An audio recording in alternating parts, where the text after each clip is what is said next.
तो दोस्तों आप सभी का हमारे YouTube चैनल ओटी करियर में। दोस्तों जैसे कि आज का जो हमारा नया टॉपिक है, आज का हमारा टॉपिक है डिजीज़ से।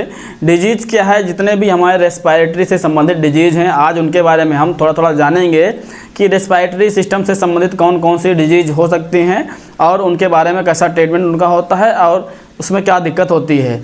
तो आज का हमारा जो टॉपिक है वो रेस्पिरेटरी डिजीज़। रेस्पिरेटरी डिजीज़ में क्या देखेंगे हम कि किस टाइप के कितने डिजीज़ हो सकते हैं और उनको कैसे ठीक किया जाता है या फिर कैसे देखा जाता है।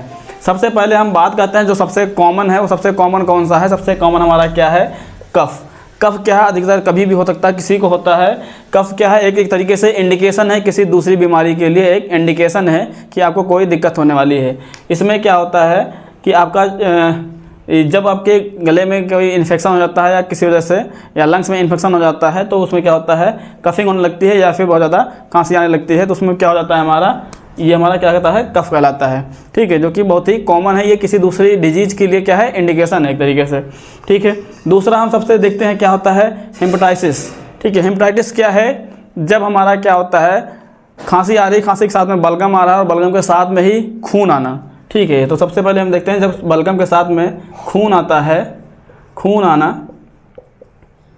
ठीक, तो इस केस में हमारा क्या होता है, हेपेटाइटिस कहलाता है। खून क्यों आता है कि कभी कभी होता है क्या, क्रोनिक ब्रोंकाइटिस है या बहुत ही पुरानी कोई लंग्स की डिजीज़ है या फिर उसको ब्लड थिनर कोई मेडिसिन चल रही है जिससे उसका ब्लड पतला हो रहा हो, जिसकी वजह से क्या होता है, उसको खांसी आती है और खांसी के साथ में उसको क्या होता है, बलगम के साथ में उससे क्या निकलता है, ब्लड निकलता है। या हो सकता है ट्यूबरकुलोसिस का वो मरीज हो, इसलिए उसके साथ में क्या होता है, साथ में ब्लड आने लगता है, जिसको हम क्या कहते हैं, खून, हेपेटाइटिस, जिसमें खून आता है साथ में।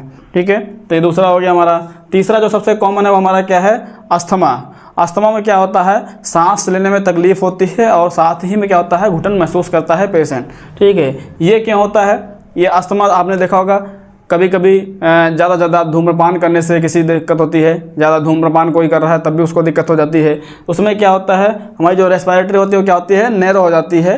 नैरो होने की वजह से क्या होता है, हमारा उसको सांस लेने में और उसको घुटन सी महसूस होने लगती है। तो उसको हम क्या बोलते हैं, अस्थमा। अस्थमा का इलाज आप अच्छे अस्थमा का इलाज होता है जिसमें ब्रोंकोडायलेटर्स वगैरह दिए जाते हैं, जिसकी वजह से ये अस्थमेटिक पेशेंट ठीक होते हैं। या फिर लंबे टाइम से होता है तो दिक्कत होती है मरीज को।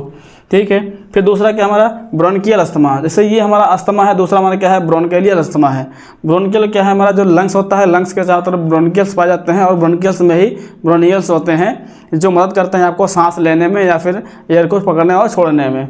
तो ब्रोंकियल, जो हमारी जो ब्रोंकियल है वो हमारी क्या होती है, सूख जाती है या उसमें कोई दिक्कत हो जाती है तो हमारा क्या कहलाता है, ब्रोंकियल अस्थमा। ठीक, इसमें क्या पूरा लंग्स इन्वॉल्व हो जाता है। इसमें क्या है, सिर्फ ब्रोंकियल्स हमारे क्या होते हैं, गड़बड़ हो जाते हैं, जिसकी वजह से हमारा क्या होता है, ब्रोंकियल अस्थमा कहलाता है। ठीक, तो हमारे ये 3-4 तरीके हो गए। और सबसे पांचवा हमारा क्या है, ब्रोंकाइटिस। जब कोई भी आप किसी नर्सिंग होम में देखते होंगे तो आपको जब फाइंडिंग लिखी रहती है उसमें लिखा रहता है कि हाँ इसको ब्रोंकाइटिस है या फिर क्या इसको दिक्कत है, COPD है, क्या दिक्कत है। तो यदि कोई पेशेंट है जिसको ब्रोंकाइटिस कहा जाता है, इसका मतलब क्या है, उसकी जो ब्रोंकाई है, ब्रोंकाई में स्वेलिंग आ गई है। आइटिस शब्द यहाँ पे जो है किसी भी शब्द में अगर जुड़ जाता है, ठीक है, तो उसमें क्या हो जाता है, आइटिस जुड़ने के बाद में क्या कहलाता है, उसमें स्वेलिंग जुड़ जाता है। ठीक है, रेडनेस, स्वेलिंग वगैरह जुड़ जाता है। तो ब्रोंकाइटिस या फिर ब्रोंकाई में आइटिस जुड़ा है तो इसका मतलब ब्रोंकाई में स्वेलिंग। ठीक है, तो ब्रोंकाइटिस कहलाएगा यहाँ पे। ठीक, उसी तरीके से हम देखेंगे न्यूमोनिया। बहुत ही आप सुना भी होगा कि हाँ इनको न्यूमोनिया हो गया है। ठीक है, ये लंग्स का इन्फेक्शन है। ठीक है, ये वायरल इन्फेक्शन भी हो सकता है, किसी डिजीज़ के कारण इन्फेक्शन हो सकता है। ठीक है, तो निमोनिया हमारा बहुत ही कॉमन है, बहुत ज़्यादा देखा जाता है, जो कि इन्फेक्शन के कारण में होता है। कोई भी इन्फेक्शन हो सकता है, चाहे वो वायरल इन्फेक्शन हो, चाहे वो बैक्टीरियल इन्फेक्शन हो। अधिकतर बैक्टीरियल इन्फेक्शन के कारण में आपका क्या होता है, लंग्स निमोनिया हो जाता है, जिसको कहते हैं हम निमोनिया हो गया है। और ज़्यादातर ये क्या होता है, बच्चों में ज़्यादा होता है या रेस्पिरेटरी निमोनिया कई ज़्यादा होता है आपका। ठीक है, उसी के साथ में हम अगला देखेंगे कि सबसे ज़्यादा जो कॉमन डिजीज़ हमारी क्या है, प्लूरल पेन। ठीक है, इसमें क्या होता है, लंग्स में कभी कभी घाव बन जाता है या फिर थोड़े थोड़े फोड़े निकल गए हैं, किसी तरीके से इन्फेक्शन हो गया है, जिसकी वजह से क्या होता है, वहाँ पे उसको पेन होने लगेगा, दोनों साइड में उसके पेन होगा। तो हमारा क्या होगा, वो प्लूरल पेन होगा या वहाँ पे पानी भर गया होगा, जिसको हम कहते हैं प्लूरल इफ्यूजन।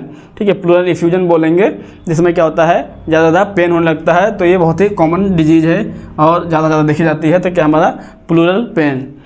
रेस्पिरेटरी सिस्टम के आगे हम दूसरा बात करें तो COPD बहुत ही कॉमन है, बहुत ज़्यादा देखने को मिलता है। COPD क्या है, ठीक है, COPD और कॉमन कोल्ड, बहुत ही इंपॉर्टेंट है। कॉमन कोल्ड तो कभी भी ठंडा गर्म से या फिर किसी चीज़ ठंडी चीज़ ज़्यादा ग्रहण करने से या फिर कोई गर्म गर्म चीज़ ले लेने से आपको क्या होता है, दिक्कत होने लगती है। ठीक है, इसमें क्या है, chronic obstruction pulmonary disease, COPD, जो कि बहुत ही कॉमन होता है। इसमें क्या होता है, CS, chronic obstruction pulmonary disease. इसमें क्या होता है, पुरानी, ठीक है, पुरानी क्या होता है, जो ऑब्स्ट्रक्शन हो जाता है किसमें, पल्मोनरी में ऑब्स्ट्रक्शन होने की वजह से डिजीज कहलाती है। उसको क्या कहते हैं, COPD, जो कि सांस लेने में बड़ी दिक्कत होने लगती है और उसको बहुत ही ज़्यादा बेचैनी होने लगती है। इसको क्या कहते हैं हम, COPD। तो हमारे पास रेस्पिरेटरी सिस्टम से कई सारे देखे हमने कि क्या क्या उसको डिजीज हो सकती है, जिसमें सबसे पहला हमारा था कफ था, दूसरा था हेपेटाइटिस, साथ में खून आना, अस्थमा, ब्रोंकाइटिस अस्थमा और bronchitis, pneumonia, pleural pain, COPD और कॉमन कोल्ड। ये कुछ टाइप के डिजीज़ थी जो रेस्पिरेटरी सिस्टम के ज़्यादा देखने को आपको मिलती हैं। और इसमें अगर कुछ दिक्कत लग रही हो या ना समझ में आ रहा आपको तो हमें कमेंट करके ज़रूर बताएं, हम कोशिश करेंगे आपको अच्छे से विस्तार से बताने के बारे में। हमारे वीडियो में लास्ट तक बने रहने के लिए बहुत बहुत धन्यवाद। थैंक यू दोस्तों।